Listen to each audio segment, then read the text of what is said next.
Welcome to another episode of More Than Dice. I'm Gonzo. Oh my Jesus, God, Sir Gonzo, John, that was so loud. your microphone gain is up way too high, dog. See, the thing is, I have Yeah, not touched a single thing on no, my you mic. need to definitely lower that volume somehow. Yeah, when you go that loud, it's definitely killing people. The thing is, I Force have not easy. changed a single thing on my mic since last time. There's like, there's like a distortion on it. That's the thing. Okay, so how about that? Maybe a little less. What is everybody else thinking? Yeah. Do a testing. Testing, testing, testing. Let me turn down. I'll turn down some That's more. very loud still. Sorry. Oof. All right, how about that? Okay, There you see, go. it sounds Stevesy fine. says they're sounding fine, Okay, so you're probably good. I probably am. Okay, okay, good. All right. So, welcome to another episode. I didn't change my mic at all from the pre-ramble to now, but for some reason it decided to elevate me up. Um, That's I think you're still talking louder. weird. That's still weird, right? it is. It is weird. Today we are going to be talking about something very dear to John's heart. Something that Kathy has experienced this week. Something I experienced that week. But before we get to our topic, we need to do our tributes and our shout outs and talk about our sponsors because we have someone new now. Um, so Sponsors first. sponsors first. We Sponsors want to first. thank Mechanica Studios for selling our products on their store and for sponsoring us and giving us some really cool things to give away. We also want to thank Tectonic Crest Studios, Dan, for giving us cool things and helping us stay on the air. Such a legit guy. Big shout out to Muse on Minis for letting us put our stream on their channels and their web pages so we can get all the cool listeners. Talking about everybody Mm-hmm. here. And we are now a creature caster creator? Creature creator, but sponsored by Creature Caster, which I think is super awesome. And we will be doing some giveaways, some gift certificate giveaways to Creature Caster after this week. I talked with them, and we have some gift cards. We just have to get some certain information from people that it wins. So next week, because we're not going to do it this week, because we totally forgot to do it last week, was to give away the house from Yeah, Time for Crest Dan, Studios. yeah. So next week we're going to do 3 giveaways, 2 gift certificates, and Dan's house next week. So if you're listening, jump on in. You got to be present to win these because we have to ask certain questions of you whenever you do. Yep. Other than that, Kathy, what you drinking tonight? I'm drinking the old gin and tonic, my friend. The old gin and tonic. John, what are you drinking tonight? Well, since I'm still sick, no alcohol, but I am drinking an IBC Black Cherry. Which Wait, will be fun. alcohol? I thought alcohol was good for sick, like the cowboy cure. You know, bourbon. Not if you're on medicine. That's like, Oh, okay. yeah. What kind of medicine? Antihistamine, cough suppressant, so I don't cough all the time. Whatever it's called to thin my mucus. This is all wonderful for everyone to hear. Very ailment. Everybody wanted Sick to medication. know. I'm sick. Got sick medication. And then when I run out of black cherry, I'm going to follow it up with Pasadena's finest tap water and maybe some Hawaiian punch. You're really hitting the sauce tonight. Yeah, well, I'm drinking them all straight up. For me tonight, I am going to be drinking barrel-aged bourbon barrel porter by Innocent Gun. Bought this a little while back. It's not bad, but definitely going to be drinking this tonight. Do we have any shout-outs this week, John? Not that I know of, but I haven't really been paying attention this week. I haven't noticed anything either, but that doesn't mean it This has week's it. been about survival. Yeah, I agree with you on that one. Survival of everything. So to all of our fans, all of our friends, everybody out there listening, watching, donates, gives us whatever, we want to thank you. We really appreciate it. It's another year under our belt. We're about to end this year off, and Christmas presents are going to be on us. What do you say? With a bunch of giveaways. So with that, cheers. Cheers. Cheers. Skål. Oh. So, Actually, Yes, blame me, Crimson. Blame me. It is all my fault. that's actually better than I thought it was. So I actually thought of this topic, probably 2 hours ago, guys. And I've been playing. I went and traded in games. I went and picked up a copy of the new Star Wars game, Fallen Jedi, or Fallen. Yeah, the new Star Wars one. And I was playing it, and when I went to go pick it up, the guys were like, if you really like Dark Souls style games, you could crank the difficulty up on the Star Wars games, and it's like a Dark Souls game. Don't get me wrong, I don't have a problem with Dark Souls games. I have fun playing them, but sometimes I just don't want that style of difficulty. Sometimes I just want to enjoy the story or enjoy a challenge, but not a, throw my remote through the TV type challenge.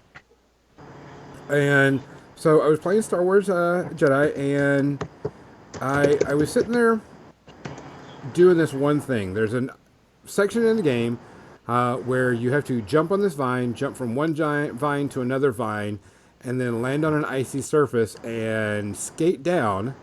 And as you skate down, leap off of it and jump onto this wall and grab it. So there's going to be a kind of I'm going to review the game at the end of this. And it was stupid, annoying hard. Because any twitch of the joystick left or right mean I jumped to the left or the right of the vine. And when I landed, I was like trying to skate to the left and skate to the right. And it was like any hair off of what they wanted, you just died because you fell into, an endless pit. So I was thinking about this, and then I started playing the game a bit and trying to learn the combat, and the game is on normal difficulty was really a challenge. Not beating it, not even halfway through it. But when you get like 4 or 5 people, you're not a badass Jedi like you expect. When you get hit by a bad guy, you get hit once, they knock you down, and they hit you 4 or 5 more times. So it's not like get hit once, back up, and do it again. They just pound the shit out of you. And I was like, I'm going to crank it up for, higher, just to see what this is like, and they just totally tear you up.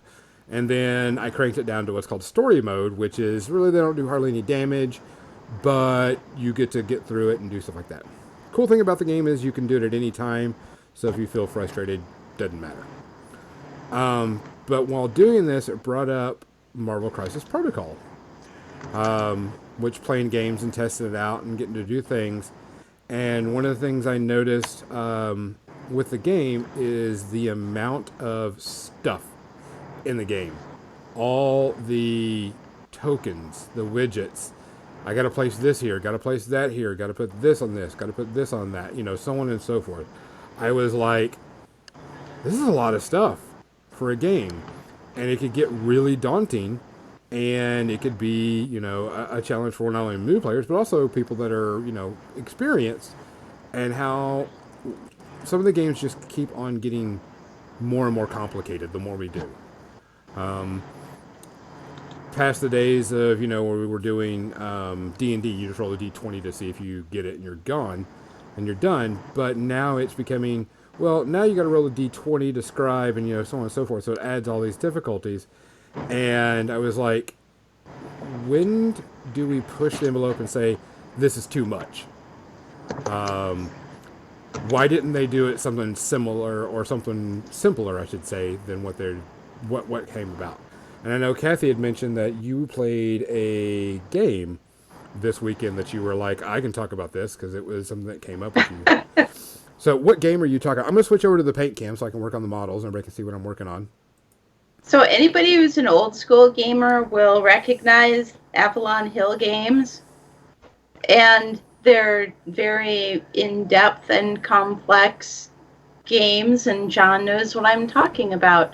The game in question here was just a board game, not like one of their huge historical military. Not playing Advanced Squad Leader? Yeah, it was not Advanced Squad Leader. It was Age of Renaissance. And you've heard me talk about that before because that's one of the games that when I get together with these people, we play. But if we didn't have people who had been already playing it for years introduce us to this game, I shudder to think how we would have approached it. And the giant rule book and all the tokens and everything. And it's not enough that there was all that complex stuff, but people, to make it easier, actually made more other stuff to go with it. It's too difficult. Here's some more stuff to keep track of to make it easier. Yeah, but it actually does make it easier because they decided in their brilliance that having a track printed on the board with just tokens that sit on it to keep track of all the commodities and who has which commodity and everything, because it's a map of Europe and the Middle East. It's the Renaissance. It's, the Crusades. I don't know why they call it the Renaissance. It really should be, somewhere between 1000 and the time when they go to the New World. I don't know. Anyways, but it's the map. And every province has a commodity. And commodities are how you earn your money so that you can keep exploring and researching technologies and everything. So fans came up with these commodity cards. So if somebody has this province, and they get a card, and it's got the commodity on it and what the payout is for that commodity anytime somebody plays the card for it. Okay, great. That makes it so much easier because when you're rolling dice on that board and you hit all those little stacks of tokens that are supposed to keep track of who has what commodity and how much, you're done. It just wipes that out. Well, it's not like they had a little thing roll dice on the board then. with pegs or something. Yeah. It just. But there's all these. Into the good idea, bad execution more often than not, unfortunately. And it is, and we experienced it last night. In this case, it was Dave who experienced it. There's a certain point in the game where you know that you're never going to be able to compete. You're never going to be able to have any hope of winning, and the game will be continuing for another couple hours. Oh, you mean TV time? That's one of those, that's one of those games where, you want to be social, you want to be, in it with everybody who's playing, but at the same time, you're like, well, what the hell am I going to do? Because I know I don't have any possibility of winning, so really all you end up doing is just screwing with other people by, maybe you get a card like the Black Death where you can, affect somebody else's outcome a little bit. You mean like the old Advanced Civilization from Avon Hill, like, what are you trading for? I'm trading for calamities. Yes. And it's a little similar to that. It is a little similar to their Civilization game.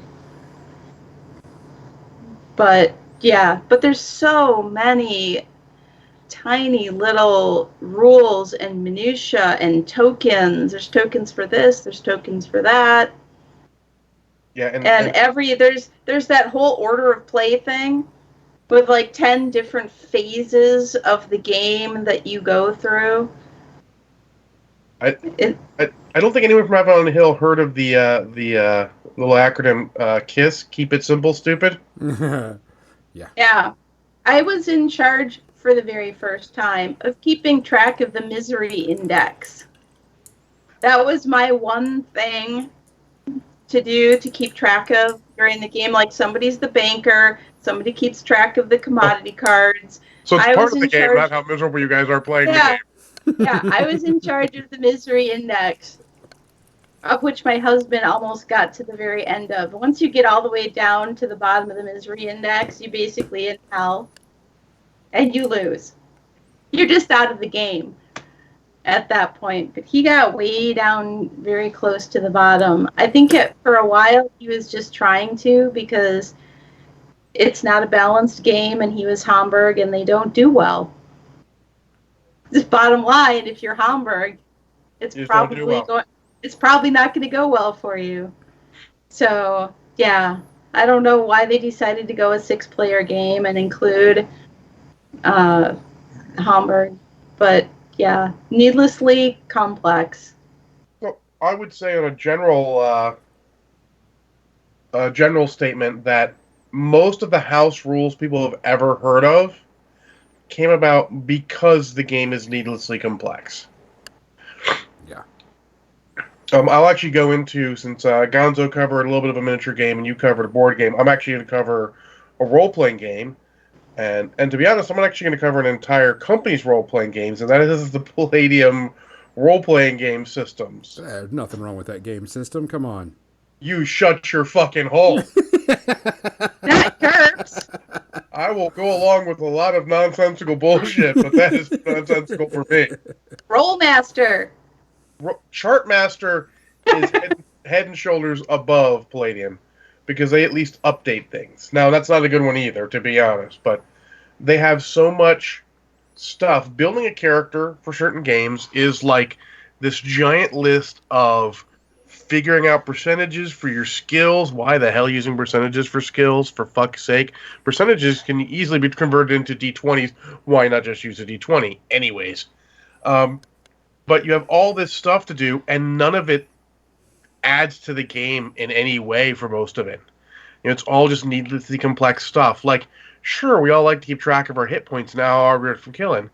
But do you want to keep track of your armor's hit points? What about when your armor's hit points is in the fucking hundreds, and then your hit points, assuming they hit you in a time when you can be hit, and I'm assuming, of course, Rifts, which is the only game anyone fucking plays that anymore.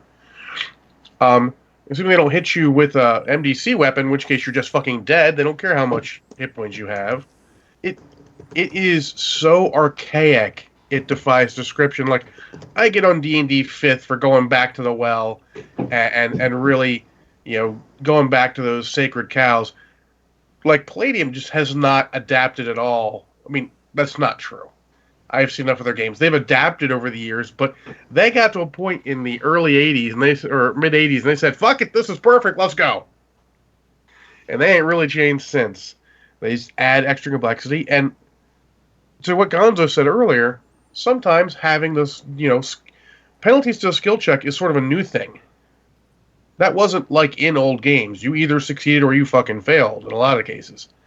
Newer games, they give you penalties because they also give you rules for degree of success. And these are great things because they add to the game. They add an extra little step, you know, like, well, how do you know, someone's hiding, someone can see them. Is it just a straight, I hid? Oh, no, I saw you. No, that's where degree of success comes in. These are good things that add to a game.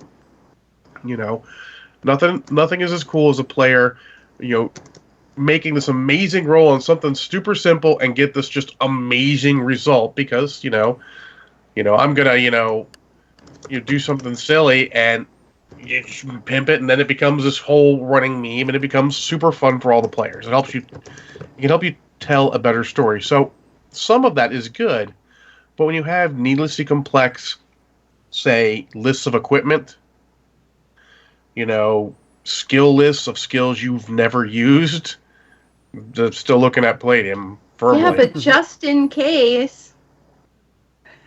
Just in case I might need that skill in cooking. If you make me make a cooking roll, it better be something damn interesting, and for fuck's sake, I doubt you're going to do that. I mean, come on. It's really a flawed game system. It's too complex, and that's sort of the problem. You don't want all that stuff. Complexity is fine when it adds to the game. The amount of complexity added should be less than the fun or the sometimes the granality you need added to the game. You know, like if you have to add 3 steps in your skill function to get a degree of success, maybe it's not worth it then, because you're adding 3 steps to get this little thing. It should just be success or failure. You know, maybe you don't need to be doing all that shit. But if you add 1 step to it, then maybe it's worth it. It's that whole thing, you know. How much are you willing to add to the game to bring it to the next level? And I can go on another one, but I'm going to let Gonzo go off on another one before I go back to this well, because I got one I like to harp on a lot. Gonzo. Well, Rattle can. No rattle can during podcast. not a rattle can. It's a paint pot. I was shaking it up because I was. It has a rattle in it, though, right? No, it has a ball bearing in it. So, one of the things that I was talking about, I go back on what John was saying for role playing games. Yeah, you do want to have some complexity because there's no problem with going, hey, this check should be difficult, but I shouldn't have to go through 9 steps to figure it out. I think one of the best systems that's come out recently to handle complexity and changes and different ways that things can happen is the new Star Wars system by Fantasy Flight. You check to see... Genesis? Yeah, or the Genesis system or whatever you want to call it. They're just new role-playing system because you can still succeed, but totally fuck up. One of the prime example for the Dawn of the Harbinger, which we hope we play next week, we didn't get to play this week, was that someone totally destroyed this, using a lightsaber, totally destroyed this droid that was attacking them and just shoved the lightsaber straight through him and, sliced him in half pretty much type thing. Complete obliteration of the robot. But the interesting part about it, there was a critical failure. Now, you could have the critical failure be almost anything you want, but it's more for a dramatic flair and it makes perfect sense in Star Wars. We're going to dive down this tunnel to escape, but we land in a trash compactor, blah, blah, blah, blah, blah, scene. And in this one, they sliced through it and hit a control panel, and it locked the doors behind them. And I'm like, perfect example of a Star Wars system. It's up to the storyteller of what the negative effects are because it's supposed to enhance the game, not totally screw the player. An inconvenience, but not, complete death or whatever. And I think that's where we've got to start looking to games for make it complex. If you're going to make it complex, make it fun and complex, not just I'm just going to make you try to do everything in 15 steps. And there's a lot of people that love that type of game system. And I'm just like, I don't see the fun in that. I want to create good stories. And doesn't mean I can't change the rules, so it does. But some people are going to but you're not doing the system right. I want it like this. And I'm like, well, we can't do it like that. But whenever I saw this, I was playing, like I said, I was playing the Fallen Order, and some of the controls are really, really okay, to block this blaster fire and send it back, you have to click the left upper level, L1 button right before the blaster gets to you. And, if you're going to attack, you have to completely make sure that you're doing it at the correct second before they attack. So you can get, a damage or so on and so forth. And it was it's getting too, I don't want to say too complicated, but it's just too much on the way things are going. I was like, I want to hit my lightsaber and I just want to swing. On a poor review of it, the control systems for this game is not good. The reaction time of it is not good at all. And the PlayStation 4 is starting to show its age with graphics. But I mean, it's weird because it was branching out on this because I was looking at thinking about the role-playing games. Now, I always give Shadowrun a hard time because it's let's see how many D6s we can roll. To me, that's just, why do we have to roll 50 million D6s? Can we just have it as a cap or have it as, do we have to have that many D6s? I feel like it's because you have a better chance of the die exploding when you roll the 6, and that helps for when you need to reach like a much higher level of success. You have more chances to do that with a d6 to roll a 6 and then be able to roll again. Yeah, more dice is more chances for the outliers to come up. Even though the overall result will tend towards the middle, the more dice you roll, the more chance you have of that one die giving you a chance. So if you see one success, like, I got a chip in a chair, let's go. Riverboat gambling. And riverboat gambling in a role playing game is often fun. Yeah. It was just there just seems to be a lot of complexity into a lot of the games. Example, I play War Machine and Hordes. It's not a extremely complicated game, but there is so much in it that anybody new coming in is going to be overwhelmed, in my opinion. And it's going to be, and like I said, not saying that we don't take and walk our people through. I'm just saying, for simple fact, that if you were to take someone brand new to miniature gaming and say, "Here's War Machine and Hordes, let's let you go with it," it's gonna seem pretty complex to them. Yeah. It's complex. The even more so if you try and show them, and I'll harp on this every time. This is what I was going to get to. If you throw them steamroller scenarios, and you're like, "What the fuck is all of this shit?" Yeah, And honestly, it's like that's the killer. You need simple stuff to play with. You can't all be super complicated. You can have more complicated. Example: Infinity. The basic scenarios in the Infinity book are pretty easy. yeah, They're very like, there's some stuff here, go here, do this, maybe a couple special rules. Okay, cool. In their tournaments, they get a lot more complex, but that's okay. it's a tournament. There's a difference. Because there's a separate packet for both. They're not like, because honestly, if you're playing War Machine Awards and you're not playing with the Steamroller scenarios, you are not playing a good game. It's very weird then. It's not balanced for that anymore. No. And so you look at that, but it does have a lot of complexity in there. And actually, even though we're using Infinity scenarios as a plus, Infinity as a game is definitely an offender the other way.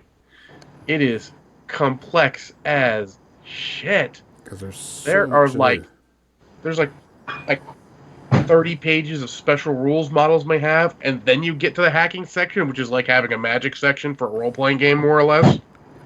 It is really complicated. And while I feel it's one of those games, it's super complicated, it is just shy of too complicated, because once you get through it all and you understand it, it does add a lot of enjoyment to the game, a lot of different factions. It makes all the super technological stuff not all the best, because you can hack it and all. There's a lot of give and take there, but it is just on the edge of way too fucking complicated. And then with the tokens, like you're talking about Marvel Crisis Protocol, now I haven't seen too many games that played, but I imagine it's going to be slightly less offensive than something like fucking Guild Ball. Like, I love the concept of Guild Ball, but Guild Ball, I walk by a table, I'm like, there are like 70,000 tokens on the table. Oh yeah, What yeah. is going on? Like I like Guild Ball too as a concept. But yeah, there's so many things to keep track of for each guy, and your opponent has to know what they are too, so you end up putting all these tokens out there, to keep track of all this stuff. And I would love to have a game that doesn't require tokens for every little stat. It's called Blood Bowl. Oh, I love Blood Bowl. I love Blood Bowl. But that's the thing. That's a perfect example of A versus B. Sure, there's a lot of extra stuff in Guild Ball. It's a lot more, a lot more war-gamey rather than board-gamey than Blood Bowl. But it's also got all that extra complexity. Even War Machine of Hordes is a shit ton of tokens in there. A shit ton, because I own a shit ton of tokens. You have tokens all over the place. Okay, whose focus is this? Whose fury is this? Who's this spell on? What are these tokens here? Do these mini feet, or is that their mini feet? Like, it can go nuts. One of the games that sort of does it, I think, a little better is Star Wars Legion. There's a fair amount of tokens, but they don't have a lot of different types. Yeah. You get the tokens that like, okay, I know what all these tokens are. They're all standard types, and you know really quickly like, oh, those are green tokens. End of the turn, all the green tokens go away. Just get all those green Yeah. tokens out of here. Okay, cool. They really, really put a lot of thought into that particular part of it, and it shows. Um, by the other hand, Warhammer 40k and Age of Sigmar, which are just now getting tokens involved in the game, and they don't do enough of it. But where's the line, you know? Like I I'll play, noticed that for Warcry. It would be cool just to have. I think they actually do have tokens to show you when somebody has moved, yep. which is very handy. That's what they did for Kill Team. They added a bunch of tokens. Not too many though. There's a fair amount, and it's good. But I see people play, and they'll play something like, say, Imperial Guard, where they're giving orders all over the place, and then it's like, I'm like, you need to have a token or something for what order is what, because I'm not going to remember, and you're just going to say it, 10 minutes later when you're getting to them in your shooting phase, because it's all happening in phases, that you gave them this order, and I got to take your word on it. There should be easier just to go boom, boom, boom. How many orders do you have? Just make little tokens for them. But it's a hell of a give and take, because you shit on games for having too many tokens, and then you shit on people for having not too many tokens. As a game developer, I'm not sure how they would know, but it's all about the fine points. Age of Sigmar just started putting out tokens in their sets with their data cards, and they're very basic. It's like 2 sheets of tokens about this big, and it works great. It's like just enough tokens to, like, here's my moon token for Mad Moons, here's a couple various effects and all that are happening a lot. It's really good. It's sort of getting to the right level. Malifaux, I mean, they tried to lower the conditions, but there's a lot of people who have unique things they put on people, and it gets a little weird. But it's a weird spot, and I'm not sure how to fix that. So Crimson says, I think War Machine Hordes wouldn't be so bad if they kept the tokens to the caster and maybe a couple others. Problem comes when you proliferate too many models with special rules and things like Soul Collection, Corpse Collection, etc. Absolutely. The more you put out there with that, the more complicated it gets. It gets to the point of diminishing returns. And, the only saving grace of a game like, say, Malifaux or Guild Ball is the lack of models in it. And I think that's actually probably a good reason why Marvel Crisis Protocol is not going to get too bad, because there's not that many models. Yeah. I mean, Crisis Protocol, what are you going to get? 6? If you try really hard? 6 maybe. models. I don't think you're ever going to get more. I mean, you might be able to get 7 models if you play the 20, one of the 20 missions, and they choose that points value. Yeah. You could. I mean, but still, 6 or 7 or 6 models, 7 models maybe, compared to, say, something like Malifaux, where we're averaging on the 9-ish, or Guild Ball. How many you got in Guild Ball? 7? 6, 8. 6 to 8. So that low number of models helps reduce the complexity down a level. It's when you have a game like War Machine Hordes, and not all the models of War Machine Hordes are going to have tokens. Correct. Don't need that. But you're going to have enough that it starts to get confusing. I've played armies where I have all the junior warcasters, or junior, mostly the junior hordes guys, warlocks. Yep. Oh, hey, Xander's asking, and hi, Xander, by the way. He's asking, can some of it really be based off of the design of tokens? It can, and actually, I'll hit that in a second, but I played a game with those guys, and I had to have different colored. I had paired colors of Fury tokens, so I go like, okay, these darker ones are on the Beast, these lighter ones are on the Warlock, and I had them in pairs so I could use all my guys together. Needlessly complicated? Yes. Fun, but probably needlessly complicated for most people. And to Xander's point, can you be really based off some of the time tokens? Yes, and that's what I loved about a lot of the token sets that are coming out from people who are making them, be it Muson Minis or whomever. They put similar types of effects on similar shaped tokens. It's a little less now that they're getting color and they're getting very thematic. I liked it better when it was all wooden tokens and they would all have very similar shapes So, the upkeeps were these sort of, things that could hit on a base, sort of like vaguely part of a circle at the bottom of it. So you hooks on a base. They all had circles for their various focus or fury. If you make all the tokens the same styles, like that green throughout them for the Legion tokens, you can really take a level of complexity off, so you can look and know. PP's tokens that they can put out for War Machine of Hordes actually help it because they're all shaped specifically for what they are. If it's a spell effect that goes away, it's usually in a little circle. The upkeeps have little double circle thing with one smaller than the other. Then you have the focus effects. You have other effects on a little shieldy thing. You have little stand-ups for disruption or what have you. They did a really good job with that, honestly. It's just that some of them have gotten away from that because people want cool tokens and they want unique tokens. They're not thinking about how complex it becomes because they're playing at a high level, and the people they plan on playing are at a high level. But it does then take it out of the reach of, if you will, the everyman gamer.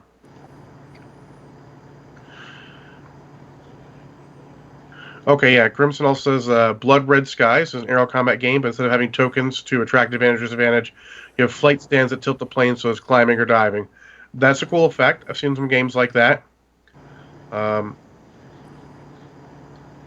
Easy to track, doesn't clear the table. Yeah, that's some of the thing I don't like is sometimes it starts to detract from the table when it gets too much, and that is sort of the thought I had with. And it's not all about the tokens, not just stuff it out there, or the inherent complexity of the game. In this case, it's the players in both Guild Ball and War Machine of Hordes. They've gone to using the measuring sticks. Cool. They want that level of precision, but they're sitting there on the board with everything else, and it really makes the board look odd.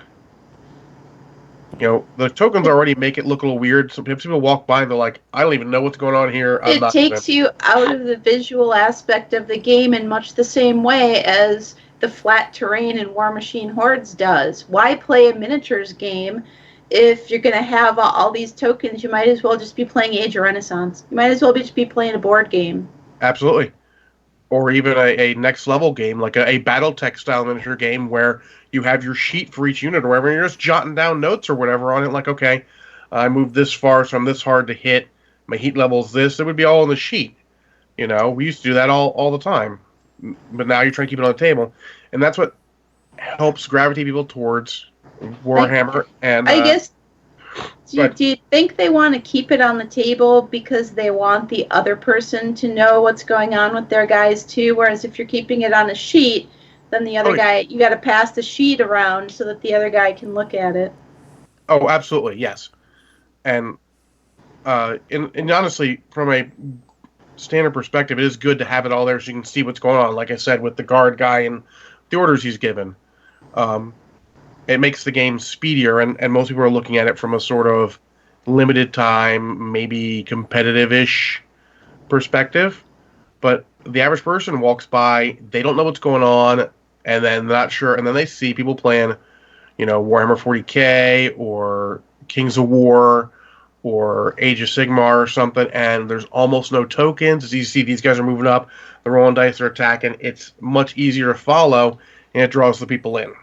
That's sort of how you get those games, is always being the same starter games, not just because they're ever present or because, the people are there teaching them better or anything, or that they're easier to learn. It's because they're easier to look at and understand what's going on without any input from the players, so they don't have to bug the players.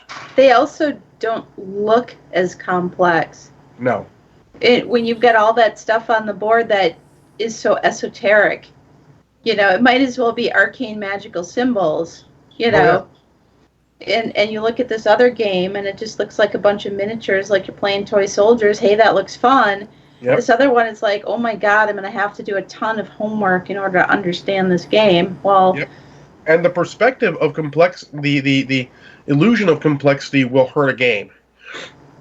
I mean, for a role-playing game, I play Hero System Champions, and the average joke is, I don't want to have to do calculus to play your damn game. Which is not even remotely true.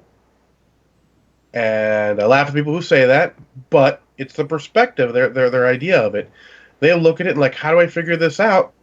And we give them a simple formula like, well, that's math. Like, okay, well, don't do math in your game. Go fuck yourself.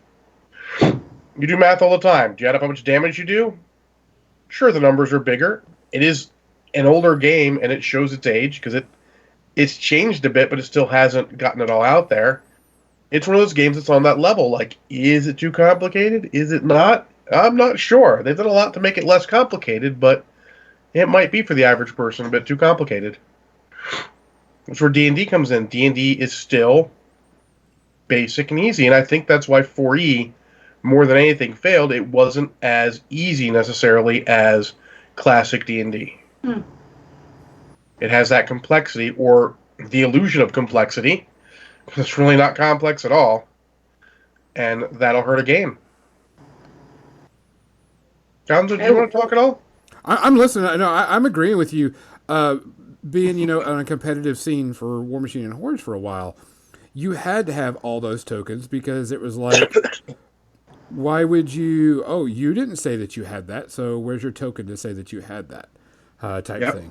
But it can be because if you were to walk by two different game systems, and this is nothing against the game system, but if you were to walk by a competitive War Machine and Hordes game and a competitive 40K game, the 40K would have very little to no tokens, and the War Machine and Hordes would have, a crap ton of stuff. Yeah, it's the two extremes, even though the 40K game should have tokens because they have just as much stuff you got to keep track of. And possibly more rules questions, too, because there's so many, which codex do I need to look at for this? Which codex do I need to look for that? What about the rule set? Yeah, and GW is not immune to this. I don't know if I mentioned it. I may have mentioned it in brief or whatever. I saw the new Undead faction, the Ozark Bone, whatever. And a guy was just rolling. So Warhammer is still already, both Warhammers, already really kind of odd. As you rolled a hit, and then you rolled a wound, and then they rolled a save. There's a shit ton of rolls just to see if somebody fucking dies. Well, this is next level. You rolled a hit. You rolled a wound. Like, cool, here's your wounds. All right, let me roll my saves. Well, I get a reroll on these saves. All right, now I get my, save versus any wound I take. All right, now I got to see if I explode. Okay, you guys exploded. Let me see if they come back. And you're like, you just rolled like 14 dice for 2 models to see if they died or not. That is way too complex for a game. Like any game.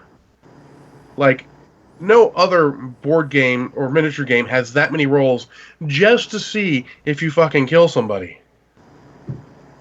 It's really silly, and it's the first time I've seen that in that game, and I think it is a horrible, horrible error, because like we said, it's going to add complexity to a game that doesn't need to be that complex. You don't need all those saves. Just make one of the saves bigger. Take one of them away. Save, you reroll on your save, sure. Blow up one, then a save afterwards to see if you live. Okay, whatever. I don't know. It was just really struck me as being a ton of work just to see if models die. Yeah, Xander says too much rolls for something. Yeah. They're already on the bad end of that to begin with, because it's like I said, roll a hit, roll a wound, roll a save. That's what I thought was interesting about Warcry is they cut out one of those rolls. They did simplify it in that case. And I don't know anything about Kill Team. I don't know if they did a similar kind of thing with that. Nope. It's basically 40K. Okay. And, I mean, even 40K still got the toughness, and Age of Sigmar got rid of toughness, which, when it first came out, we're like, that's a terrible idea, but it actually streamlines that roll, makes it a little bit easier. I don't care what your stats are. 0 fucks are given over here. You just tell me if I'm -1 any roll before I go, and I'm just like, here's my attacks, here's my wounds. I can do this without your input, aside from letting you know any modifiers real quick at the beginning. I have to go, okay, your toughness 5, so these need this, and these need this. And I was like, these were on 3s, these were on 4s, because it says so on my card. That was always the thing about bolt action that we liked, is it was pretty straightforward in that way, and every guy is a human. Yeah, every guy's a human. They're all toughness 3, if you will. every rifle is a rifle, and it doesn't matter if you're German or American or whatever. You know, They kill every humans pretty machine much the gun same. is a machine gun. You know, Every SMG is an SMG. Every pistol yeah, doesn't really it matter so doesn't much. matter which faction you're playing. Yeah, you do have certain things that you can do as a you know, as like Germans or the US or British or whatever, which makes it, you know, worth it to take that particular army. But every weapon is the same no matter what, so you always know what a weapon does. And I feel like that adds that element of simplicity even though the game itself is complex. Yep, I love that. Actually, Crimson brings up another one that I'm sure you'll remember, Kathy. Is roll to confirm you're critical. Yeah. Oh, Where you we get, do that. No, my DM has us do that. You roll a one, or you roll another oh, I dice. never do that. I don't care. He does Criticals are just for special. failure So because good. he's cruel that way. I'm just like, no, you critted. It's awesome. This is your time to be awesome. I'm not taking away your basically 1 in 20. Asterisks. It was okay in like 3.5 when your crit range could be like, I crit an 11 or better. Like, well, you're going to confirm that crit, motherfucker, because that's some bullshit. See, we don't have to roll for a critical success. We only roll for a critical failure to see if it's actually uh, so much of a failure that something really bad happens. Ah, I just make bad things happen. And then it Get ends the up bad. being a comedic bad thing. So, Get the facts of life. Oh, sorry. like the facts of life. Yes. But yeah, so that's another. That was like a needlessly like rolling to confirm critical hits is a needlessly complicated roll because it adds nothing to the game. It's like, oh, the GM's a player. No, the GM is a player, but he wants to help you tell the story. It doesn't matter if the guys die quicker. You're badasses. He'll make the next guys tougher. Hope you crit again. If not, it's gonna be a tougher fight. Sorry. Yeah, it's always disappointing to see a GM who is more like they think of themselves as being the nemesis of the group instead of the storyteller who's trying to facilitate a good time amongst their friends. Oh, I want a good time with my friends, but I also want them to occasionally suffer in the most humorous ways possible. Well, you want it to be a challenge, and comedy is always gold. Yeah. Well, I'll tell you one. We were running one of the D&D sealed adventures, and we had been playing. We had started the campaign with just strikers in 4th edition. You know, party balance and all that. And then we are in in the late 20s as far as levels go, and we've actually upgraded. We have more people now, so we have 4 strikers and 1 leader. It was cool. And then the Avatar of Orcus shows up, and the adventure says on his initiative he stabs the Avatar of the Raven Queen and makes this big speech. Well, we killed the ever-loving fuck out of him, and then Banian was upset because he wanted to get in on the action too, and he hadn't been able to. Before his initiative. It's one of those things that happens. It's you don't want to add the extra rules to make things less fun for the players. You just roll with it and keep going.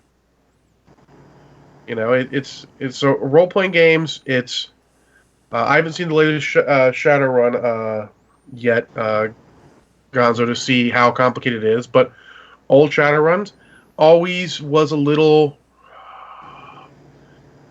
extra detail oriented in the guns and all, but that's what the people wanted. There's a lot of detail. I had a chance to play a couple of games of that at Gamehole Con, and it is still just as crazy complex with all the different weapons and everything. I had one character that was a rigger, and they had a weapon list that was almost an entire page long, and I'm like, I don't know what any of this stuff does. Yep. I gotta do some serious homework. It was like the first time I played a wizard in D&D and didn't know what any of the spells did. Yep. It's the same kind of situation. I'm like, I need more than just the amount of time we have in this 5-hour or 4-hour game or whatever it was, this one-off thing at a convention. But in that instance, we had a game master who was very much, yes, you can. He was one of those ones who was willing to just let the group do whatever creative, fun thing they wanted to do. and just kind of facilitated things. And in the second game we played, I don't remember what my character was, but we had a game master that was very different from that. He was a little more getting bogged down by rules as written, kind of not just a guideline sort of thing. Yep, and actually that's a good note, is that teamwork can make things less complicated. I have a skill you might like. Hold on one second. It's called Kill Siri. Or is that? The echo? The echo, I just muted it, decided, like I said. But in any case, teamwork can get around overly complicated because you have people, multiple people working together. Example is any miniature game. You can get by it if you're both working on it because you're remembering tokens like, hey, boom, this, remember that, remember this, remember that. You remember all your stuff, it's all good. Because someone else is helping you, it's all good. Because you're both trying to have a good time. But that doesn't happen in competitive because it is competitive. Correct. It's like in a role-playing game, it doesn't matter. My Champions games, any of you could play, any of you, even the chat room could play, even if you don't think you can do a game that complicated, because I help everyone. Because that's part of my role, I know what the stuff does. I can help it, We actually helped my ex-roommate Creekins do her math on her damage dice, because you get, 15 to 20 damage dice sometimes on really, really high end. And you got all those up until she said, all right, I'm good, thank you. I'm going to start adding it up myself. That's cool. Yeah. Adding numbers quickly is not as easy as everyone makes it seem. I've been doing it for years, so. But that's the kind of thing. If you teamwork together, you can make more complicated things less complicated. And that's why a lot of those games that seem complicated, like, why are those guys still playing? Because to a point, they're working together for it. Yeah. Yeah, some of my best games against other people in a competitive game is when the other person, when you have a question about what you're doing, because maybe you don't know the rule system as good as the other person, and you're like, so if I do this, no, wait, I'm thinking about doing this one of two ways. If I do it this way versus doing it this way, what do you think is the better way? This way or this way? And, and I've had somebody I play with be like, oh, well, they'll break it down if I didn't understand the rule correctly or whatever, and help each other out. And that sort of doesn't happen in tournaments so much. They're not willing to necessarily, No. Not looking for help a good you team, they're out. looking for a victory. But plenty of games at the game store, one-off things. I've had people really help me get to know the games, and that's what makes it fun. Yeah, and that's sort of the thing. It's sort of like how we all got through Infinity, because we're all working the rules together, even though we're playing against each other. One of us want to win, but we don't want to win because someone doesn't know any of the rules. We want to learn the rules together, because the more you learn the rules together, the better you're both going to get. Well, you bring up a good point about that, because I was talking to one of my guys, and I said, hey, you've been playing the newest War Machine faction, Infernals. And I go, what do you think? Since you've been playing with them, you've tested them out, you found their ins and outs, what do you think? And he goes, it's really good, but I would never play this against someone new to War Machine and Hordes because it is a too complicated army for someone to learn against. Mm-hmm. And I go, it makes a valid point. That army is not someone I would show someone on how to play the game. Now, if they ask for it, sure, no problem. But he says if it was someone brand new, there's way too much going on with that army, and it is so offshooting different than the rest of the armies that it probably would be too much for someone just coming into the game. And I was like, I can see that, because there's a lot of things that go on with it. Go ahead. And people talk about the same sort of thing in Malifaux. There are some crews that are much more complex than other ones. So if you're introducing somebody to a game, maybe you want to start out with a crew that doesn't take quite as many complex skills and abilities. I'll have to default that to John. He's the Malifaux guy. Are there like a lot of crews that are just like balls No, there's a handful. There's one or two in each faction is gotten extra, if you will, sort of counter or not really a condition because they got rid of that. Um, oh, he posted a link. Oh. Sorry, Crimson. Links are locked.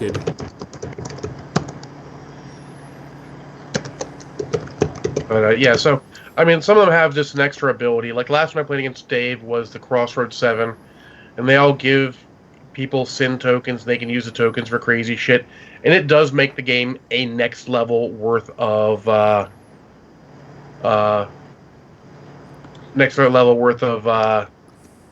difficult. But there's not too many of them. It's like, you get those guys, you get sort of Jacob Blanche, or you get Hamlin, the plague guy, because he gives plague tokens that they can remove to do things to him. So that'll make it the next level more complicated. So you need to watch out for that stuff. But that stuff's in any game you're going to be a little careful about.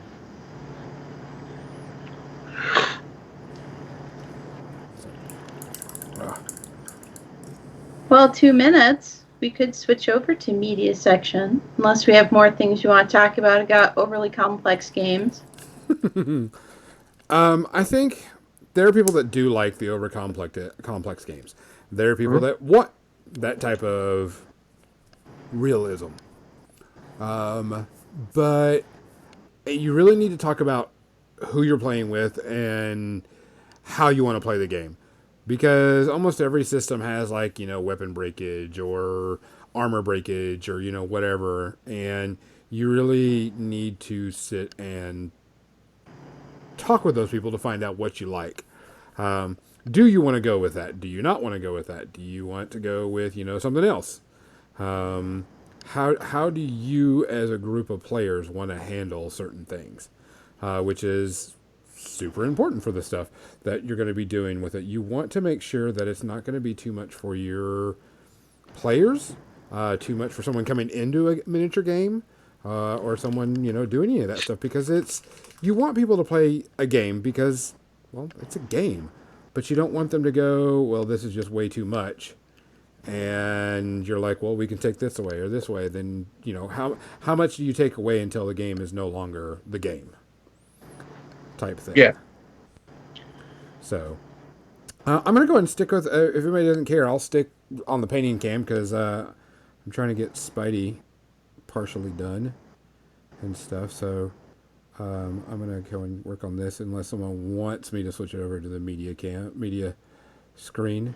But other than that, but it was just interesting because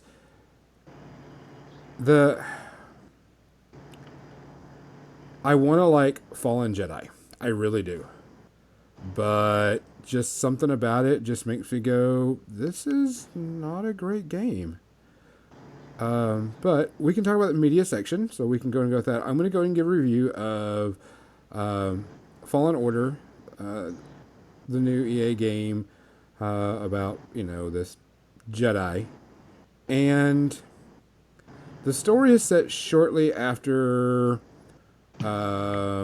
episode 3. And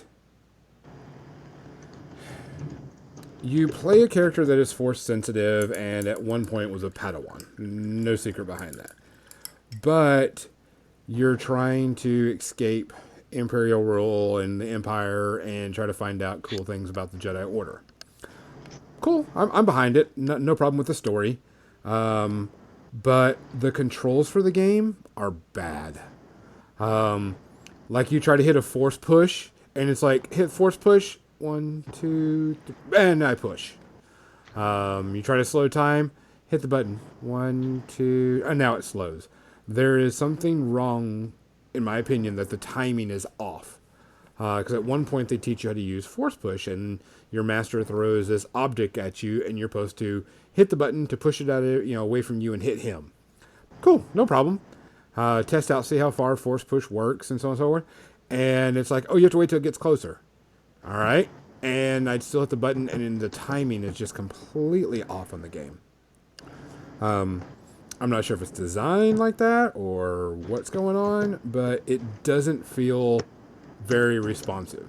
I turn left to move my character. My character walks 3 feet and then falls off the ridge. I'm like, all I wanted to do was look to the left or just move slightly to the left. But instead of turning and moving slightly, he walks like 4 feet and then he can fall off the ledge and die. There's puzzles in it. There is jumping puzzles, which are annoying as fuck. You need to stop this spinning machine, jump on it, walk while it's slowly moving, jump onto another one, hit it again so it slows down and jump off and get another one. And if you miss the one step by a few seconds, it's start over. It's like they tried to make a Uncharted plus Star Wars plus Dark Souls game, and it's not getting there. And it just feels off. I don't feel like a Jedi. I don't feel like I have some cool powers. I don't feel like I'm doing much of anything in the game besides just waiting. They strike at me, dodge, and hit the person. I have decided to break away from the story a bit and go do some leveling and getting some different things. Maybe that'll help me feel like I'm a Jedi or, a newbie Jedi, but I don't feel like it. It just feels off. Full review, I'll worry about that later, but for right now, I'm not impressed with it. I'm kind of saddened because it looked really cool in the previews. It looked like it had some cool things going for it in trailers. And it has really good reviews on Metacritic, which is not hard, which is not easy to do. Yeah, it's kind of a meh game. I'm gonna spend more time with it, try to figure out the controls, try to get the timing down on stuff, but I'm not impressed. So we'll have to wait and see. Sorry, I didn't mean to overtake on that, but that just came up in my head, and I was like, I need to think about this. So, Kathy and John, how many do y'all have, by the way? Oh, I can talk about a bunch of different stuff. Let's just go. Okay. I really just have a couple, and they'll both be pretty short because that's kind of how my reviews go. Well, go ahead, Kathy. Why don't you start? So, at our Friendsgiving, we watched the new Harley Quinn cartoon, that first episode of that, and I laughed my ass off. Oh my god, it was so funny. I enjoyed it, and I will absolutely watch it again. There were moments because she is kind of, trying to break up with the Joker and get out on her own, and seriously, that's a hard thing to do, and when you're in an abusive relationship and the other person is gaslighting you and sweet talking you, it's hard to get out of it. And they address that in that, even amongst all of this chaos and comedy that's in this episode, I think they did a good job of that. But mainly, I laughed my ass off. It was totally worth it, and I will absolutely watch that again when I can. And right after that, I'm just going to go with both of mine because, like I said, my reviews are short. I'll give it a space herpy because nothing's perfect, it seems like. But so right after that, we watched the Titans, an episode of Titans, which is the like Teen Titans superhero DC universe story. I've never seen it before. It wasn't the first episode. I had no idea what was going on with it, but it was so boring. I didn't care about any of the characters. It's possible it's only because I didn't know what was going on, but in my experience, even a soap opera can pull you in a little bit. You'd be like, I gotta care about what's going on a little bit. you kind of want to watch it again just to find out what happens, but with Titans, no, I absolutely don't care about what happens to any of these people. And it was very CW. It's very high on the CW scale for me of needless teenage drama. So that's a no for me. That's a negative on that. Yeah. Okay. I there's haven't my, heard very good reviews of Titans. It was like, let's try to be, super cool and new and interesting, and then it turns into teen angst, and then you're just like, whatever. Well, when the preview had Dove, who's notoriously relatively pacifistic or very much not killing, basically killing people, I'm like, okay, I think I don't need to see this, and I don't need to pay for another streaming service just to see it. Missing the point of the symbolism of what a dove is. That's what was the point of Hawk and Dove, is Hawk was violent, Yeah. Dove not as much. I mean, they would both have beat people up, but it wasn't like kill people. Jesus. But DC's had this problem with thinking that everything needs to be edgy. Dark and all the edgy. time. Yeah. Like, just because it worked for Christopher Nolan's Batman movies doesn't mean you need to do it for everything. Yes, I do. Come on. Well, Batman is kind of dark, but there's other ones that aren't. They just aren't.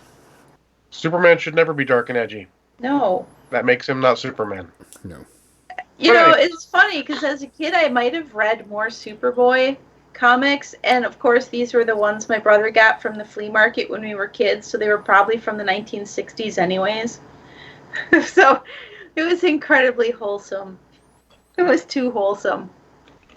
Yep, there was a conversation on Twitter about DC saying, we don't know what to do with Superman. I saw that. You're like, oh, you have an immigrant from another world who's a reporter in the United States who likes to stand up for what's good and right, and you don't know how to play that? Yeah. I'm pretty sure that writes itself. Writes itself. Yeah. They don't want to upset people. So they'd rather have it be dark and edgy and upset people in a different way? Look, I'm going to come out and say it. Man of Steel's not a good movie. I have no desire to ever rewatch that, and there's lots of reasons for it. I don't think it's a terrible movie, and I don't necessarily think it's Zack Snyder's fault, unless he wrote the script. But anyways, I didn't watch that this week. Let's talk something I did. I did not watch any movies this week, but I did watch some TV shows, listen to some new music and all, so we'll talk about some of that. I'll pile on when Gonzo talks with the Mandalorian about that, but I actually I'm starting to rewatch Agents of S.H.I.E.L.D., so I watched the first episode last night again. And the first episode is definitely different than I remember it through my rose-colored glasses. Not that it's worse. Actually, I feel like certain actors I was given shit to. Like, I never really liked, oh god, I forgot his name already. Agent Grant Ward. I didn't really like him from the beginning. He seemed kind of milquetoast. Super spy, I can beat everyone up, but I don't know how to talk to people because I'm a gruff guy. Oh, yeah. That was... I liked him later, but when it sort of came out that it was sort of like his play because of how that goes on. No spoilers. Spoiler. He was a Hydra agent. That's not really a spoiler all these years later. But he actually did a better job than I thought in the first episode. Maybe this is just coming back and seeing something for a second time lets me view it a little better. I thought maybe Agent Coulson was a little too humorous at points. But that's sort of his style, that mix of humor to super serious. But I really liked the episode. I thought it was really good, and I thought there was a lot of lost potential with, Mike Johnson would eventually become Deathlock. They really gave him his full due, from what I understand. I've only seen through the end of Season 3. I haven't seen all of Season 3, but I saw, almost the end. But I figured rather than picking up on, the second to last or last episode of Season 3, I'll start at one again. So, I thought it was pretty good. I give it, 1.5 space herpes. It was a good time. It's got good production value. And I'll try and watch them when I can. I see something disposable to watch. I don't need to try and binge or anything when I'm eating food. But, I enjoy it. Hopefully I can get to the whole thing. It's on Netflix right now, not Disney Plus. As funny as that is. Yeah, it'll probably move over to that pretty soon. Yeah, they're letting, and I respect them for that. They're letting everything finish their contract with Netflix, Yeah. which is good. Rather than waiting till everything was done, they're like, "Well, let's let you finish your contract. Like, we're not going to compete with it, obviously. Like, you can't see Infinity War on Disney Plus. You got to see it on Netflix." No, I saw it on Disney. No, you didn't. Not Infinity War.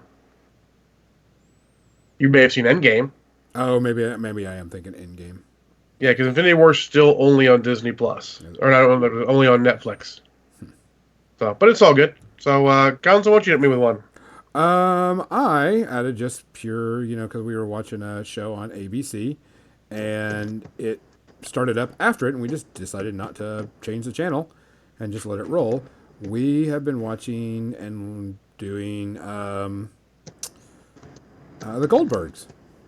And for me, the Goldbergs is a TV show based in the 80s about a guy that had a video camera and he videoed his entire family doing stuff.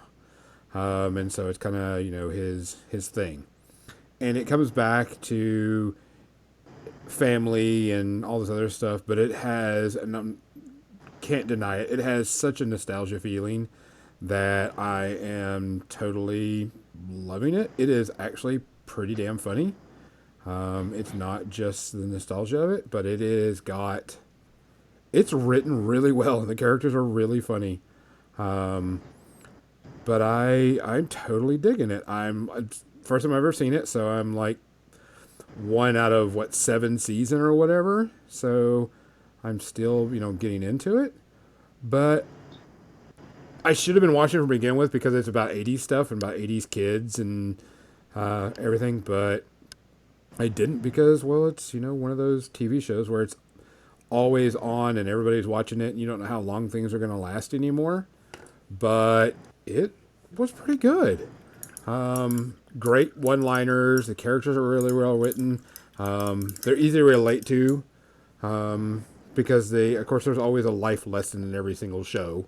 But one of the things I think is great is every single time they do a episode, they always show what he was filming as a kid, and they put it into the episode and stuff. So it's kind of interesting. They do a lot of flashbacks to a bunch of different things, like the opening up of Al Capone's vault. That type of stuff, which is really kind of cool. Hold on. Do what? Go. Just go. It's good.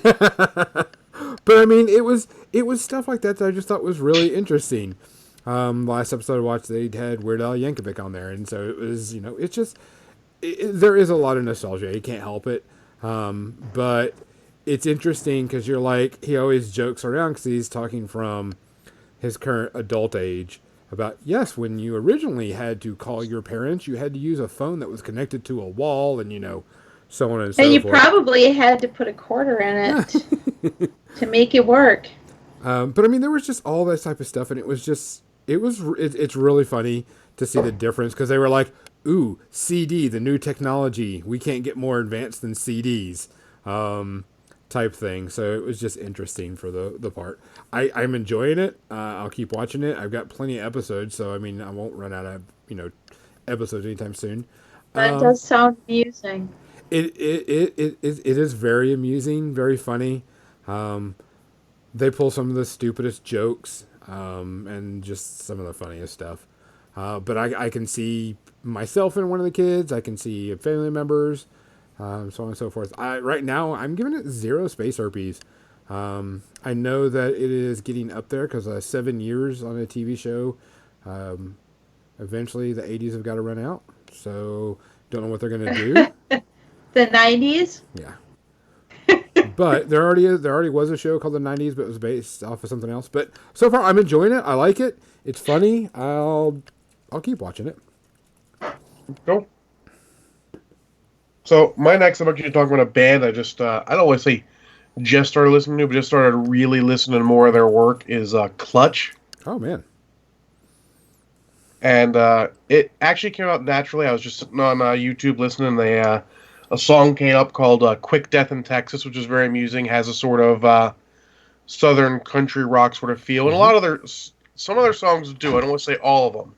I wouldn't say they're just straight on southern rock, but some of their songs do, and some of them don't. They're just very weird at times, and I'm really digging them.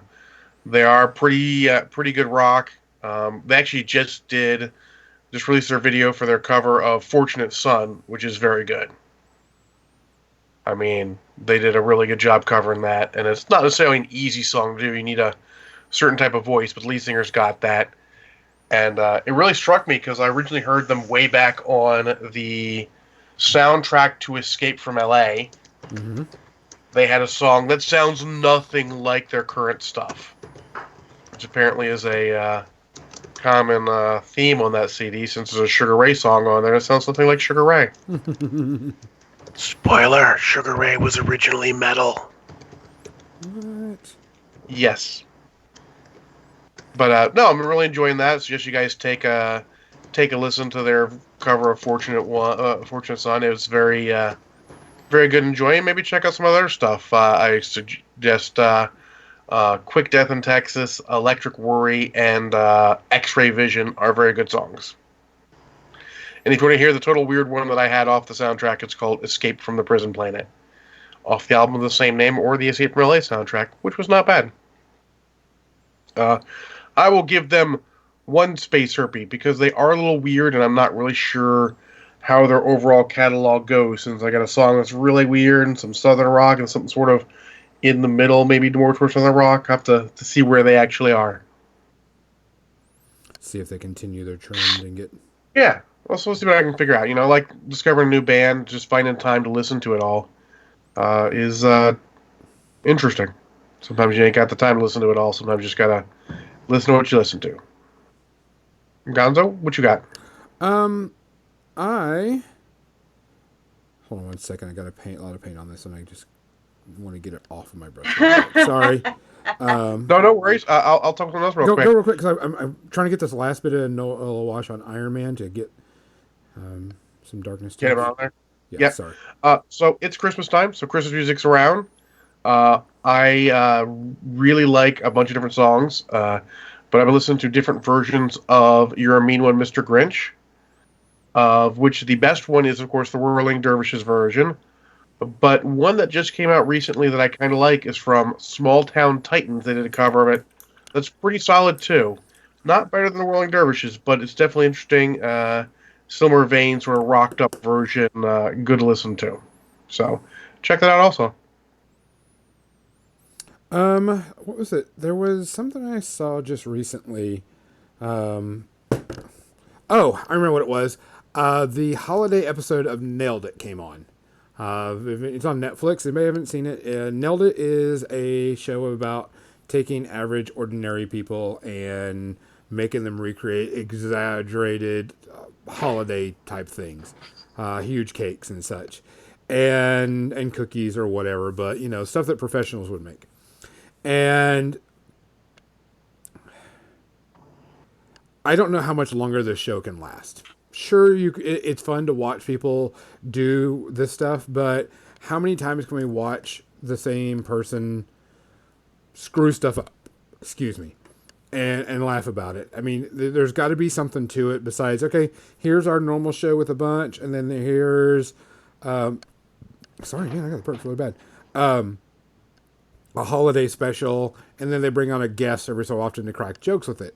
I'm like, okay, this is cool, this is fine, there's no problems with it, but how much more can you do until it's done? It was interesting to watch. The season was not bad. It's the characters in it are okay. The people that host it are all right. But I just found myself going, all right, we know they're going to fuck this up and how bad they're going to fuck it up. And it's quite humorous because some of the stuff is unedible. Because it's like they tried to cook a cake and it still had raw eggs in it. Type thing. So I give it like 2, but I mean, how many more episodes can you have about people baking shitty stuff? People love to see people fail, so you never know. Yeah, I never know. But I mean, I don't know if I would, continue. But for the most part, it was okay. It's kind of fun. I mean, I enjoy it, but like I said, I don't know how far you can go before you're done. So Fair enough. Want to talk about the Mandalorian? let's talk about the Mandalorian because I am enjoying the shit out of the Mandalorian. Absolutely. It is. It is great homage to old school samurai movies and old school westerns that I love, and it is great world building. There's a couple characters that show up in this next episode, without spoilers, that people are all like, "I watch a series about this person," or "I want to know this person's backstory," which is a sign of good world building. Now, I don't need to tell that stuff specifically because that's not necessary, but it is makes you feel like the world is actually a world because people feel like they have a story. It's not just they're there to move the plot along and go. They feel like their own people. And Gina Carino is in it as one of them, and she's super cool. Really liked her. Cara Dune, I think her name is. I really liked her in this episode. I thought she was a really cool character. Yeah, beforehand you said this is the best you've seen her in a movie. And it's the best I've seen her in anything because usually she does like a little bit parts, like she did in Deadpool. Or Fast and Furious 6. Yeah, and it was just like, okay, that's cool. But to me, she really, really, really, really shined in this one. She had cool story. She, her character was entertaining. She was, it was good. I liked her in it. I thought it was great. Yeah, I really liked her in it. I thought it was the best thing I've seen her in since Haywire, which is her movie she had a starring role in, and she actually did a good job in that. But I feel like maybe it's because there's a director and they're giving her enough to do. Good director and giving them some of the right stuff, and she nailed it in this. I do have to, before we get into the episode, I do have something that I need to complain about the Mandalorian. I'm not digging the music. There's something about the music in the show that just doesn't get me in most Star Wars movies. I don't know if it's because like you said, it is a samurai western type show, And it's samurai western type music, more or less. but for some reason it just doesn't feel right. There's something in there. This last episode, I was like, okay, I really enjoy this, but something just feels off for me. And it was the music. I don't think the music is as good. And maybe because I'm so used to it being in the Star Wars movies, because there's these huge productions. But stop you right there for a second.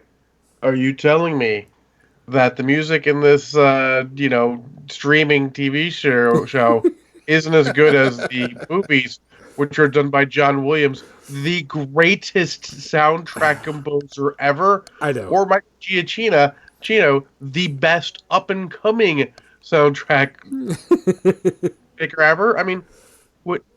Yes, that's what he's saying. I know. But just to put it in perspective a little bit, it's a picky one. And the up-and-coming master, like literally Giacchino's stuff, I put on and I just listen to. It's great. Yeah. And John Williams is the fucking master. Yeah.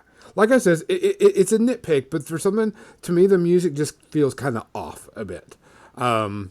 I feel like standard Star Wars style music, anything grandiose, orchestral would be off. It would be wrong for this, in my opinion.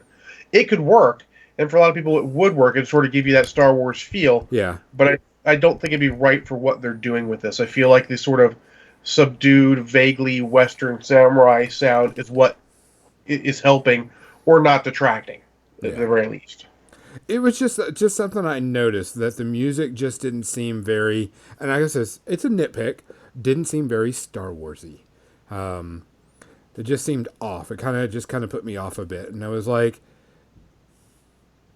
I guess it's a nitpick. It's not anything bad. It's just I don't feel like, especially during the high intense scenes or whatever, it just didn't seem right. I might have to try watch them again because I didn't really notice that at all. So, well, I mean, music plays such a big part in scenes and setting the tone and all that other stuff that maybe I'm just, like I said, maybe I'm just being nitpicky, but for some reason the music just seems a bit off to me. But let's talk about the episode without trying to spoil it, because we know people haven't seen it yet. Yeah, it's Like me. cool. We won't. Uh, We won't. We always keep the spoilers out of it. But this one really was really cool, in my opinion. Yeah, Uh, it's got good action. It's got good character building moments, and I mean, it's just it may actually be the best episode yet. yeah. Certainly the longest episode yet. Baby Yoda is still amazing. It is still the cutest thing ever. Yep. Hold my beer, Ever. you will. Yeah, we had Uh, discussions. I'm like, you're really gonna have to get into Pokemon that people loved as a kid to really have a chance of being cuter. I'm sorry. especially some of the scenes in this episode, you're just like, no, that's funny. Yep. Yes. Yep. Yep. They Yep. did a good job. They had suspense where they needed suspense. They had action where they needed action. Witty banter where they needed witty banter. It was very good. And people vaguely. I mean, I thought people reacted to things vaguely realistically. Yeah. Like how you'd expect them to.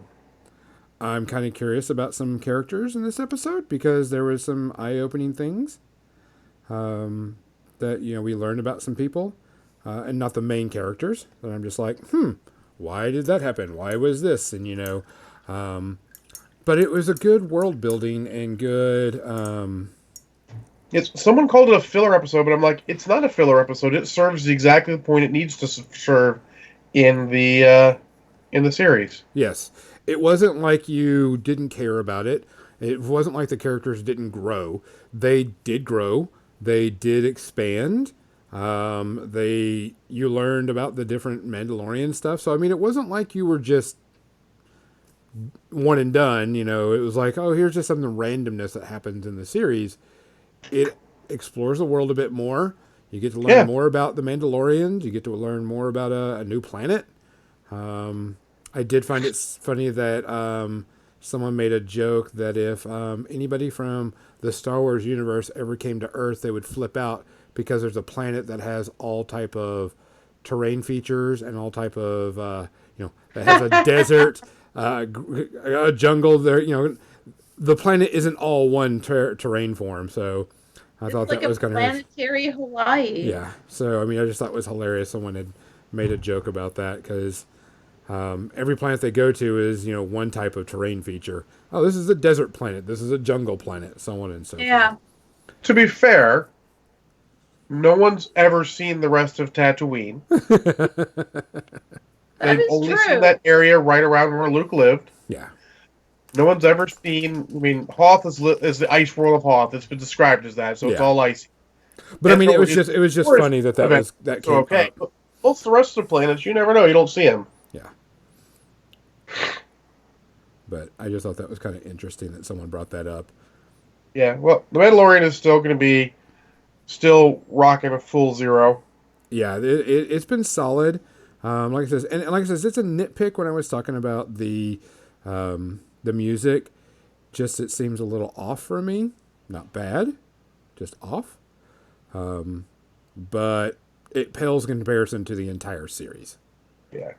And it does my heart good to see certain, let's say, category of quote-unquote fans get up in arms because there is a strong female character in it, and that makes me happy.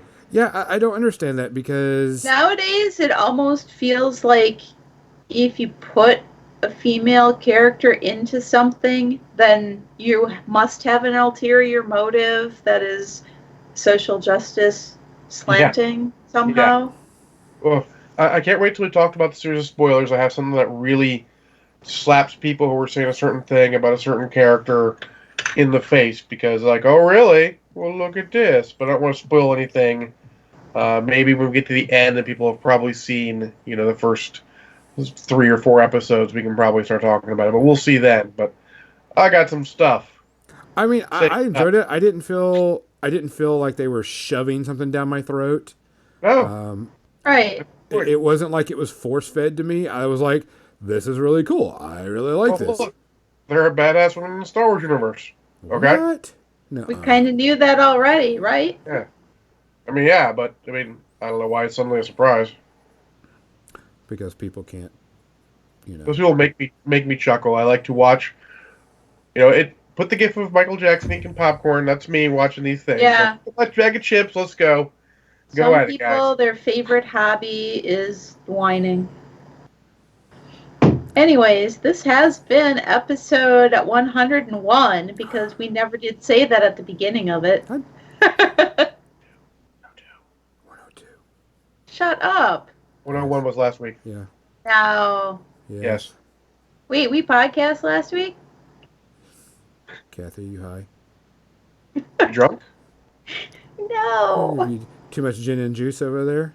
Well, okay. This is episode 102 Yes. Thank you. of For the At Dice. any rate, we didn't say it at the beginning. We did not. We did not. Tune in next time. Remember, we're going to have some giveaways next time. Definitely we'll be doing some Creature Caster gift cards giveaway and some stuff from Tectonic Crest Studios. So with that, for More Than Dice, I'm got- Gonzo. I'm Kathy. I'm just letting y'all duke it out. Good night, people. Good night.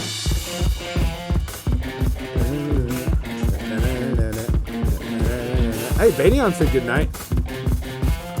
Hey, Ben. Crimson said that they like wine. That's their favorite hobby. His favorite hobby is wine. Crimson also says then miniature painting, then Korean cooking.